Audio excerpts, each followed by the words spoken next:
कहते हैं कि जिंदा रहने की जिद से बड़ी जिद इस दुनिया में कोई नहीं होती, क्योंकि बेहद कठिन समय में ही इंसान अपनी सारी सीमाएं तोड़ देता है और वो कर गुजरता है जिसकी उसे उम्मीद भी नहीं होती।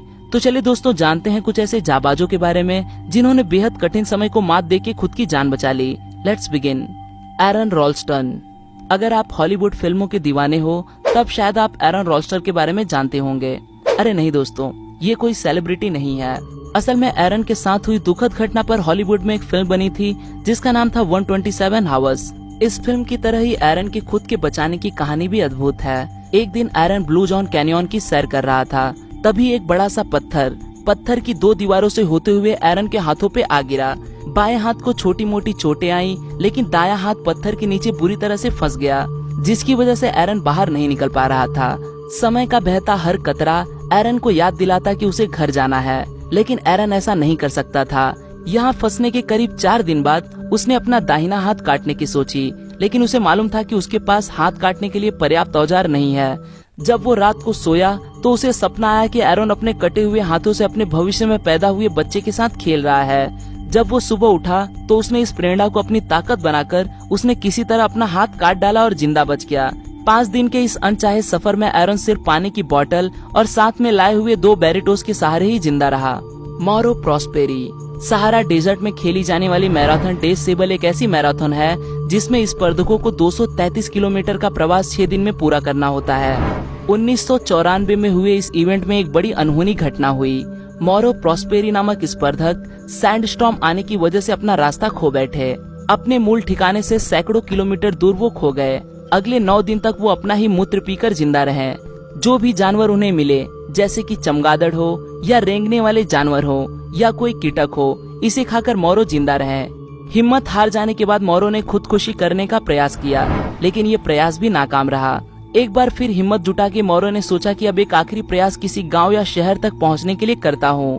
कुछ मील दूरी तय करने के बाद वो नीचे गिर गया, जहाँ उसे किसी ने देख लिया और उसे मिलिट्री बेस ले जाकर उसकी जान बचा ली गई। इस सफर में मौरो ने करीब 40 पाउंड इतना वजन खो दिया, लेकिन असाधारण हिम्मत ने उसकी जान बचा ली। स्टीवन कोल्हन।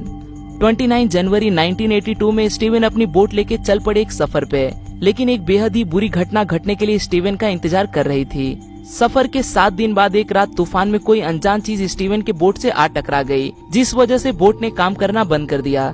स्टीवन को लगा कि ये चीज कोई व्हेल मछली रही होगी। डूबती बोट से स्टीवन ने इमरजेंसी लाइफ राफ्ट को निकाला और उसमें सारी जीवनाश्मक चीजें भर ली। एक रात में ही वो अपनी बोट से काफी दूर चले गए।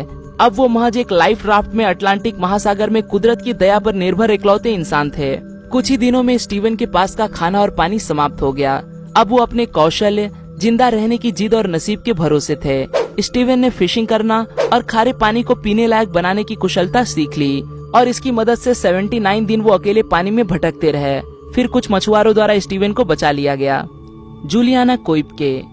1971 के क्रिसमस की शाम जूलियाना अपनी माँ के साथ प्लेन से होते हुए अपने पिता से मिलने जा रही थी। जब प्लेन हवा में था तब बिजली के हिट करने की वजह से प्लेन के 2 टुकड़े हो गए। जूलियाना अपने सीट के साथ बाहर फेंक दी गई और सीधे नीचे अमेज़न जंगल में आ गिरी। इस हादसे में जूलियाना की कई हड्डियां टूटी, उनके देखने की दृष्टि में कमी भी आई। अब ये तो तय था कि जूलियाना इस हादसे से बचने वाली इकलौती महिला थी। इतना होने के बावजूद जूलियाना चल पाने में सक्षम थी। जूलियाना को एक बात पता थी कि अगर किसी तरह वो पानी का स्रोत यानी कि नदी या तालाब ढूंढ लेती है तो उसके किनारे या आसपास कोई न कोई गांव मिल ही जाएगा। अगले 9 दिन तक वो यही करती रही और आखिरकार उसे पानी में एक बोट मिल गई और वो उसी बोट के पास रुक गई।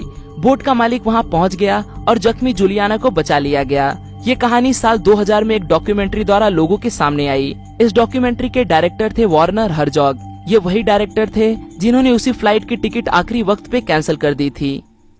आज के लिए दोस्तों बस इतना ही। आशा करता हूँ आपको यह वीडियो पसंद आया होगा। अगर वीडियो पसंद आए तो उसे लाइक करना न भूलें और आप इस वीडियो के बारे में क्या सोचते हैं वो मुझे कमेंट में जरूर बताएं। फिर मिलूंगा दोस्तों एक नए वीडियो के साथ में, तब तक के लिए नमस्कार।